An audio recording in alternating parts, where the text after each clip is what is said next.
شلونكم طلاب؟ شلون صحتكم؟ ان شاء الله بخير. هواية جتنا اسئلة على الخاص بالانستغرام وعلى التليجرام، راح اجاوبها هنا. موعد امتحانات الدور الثالث يمتى؟ لحد الان ما معروف، ما وضحت موعد، ما وضحت الوزارة موعد امتحان الدور الثالث، بس قالت تمت الموافقة وهاي.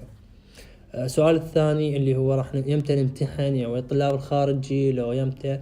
ما اتوقع هذا الشيء، لان اول شيء بعد فترة قليلة على امتحانات الخارجي، فما اعتقد تلحقون او هيك شيء.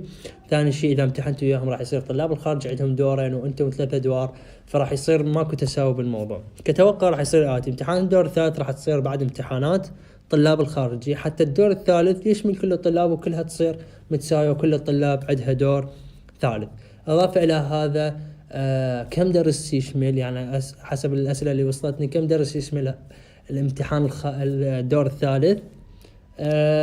هم قلت لكم ما علنوا آلية الامتحان، لكن هو كل سنة 3 دروس، تمام، وعلى كل درس 25,000. المهم هاي فرصة استغلوها زين، بلا تسخت بلا فرفرة وطبة منها طلعة. استغلها ويقعد يقرأ زين، تمام.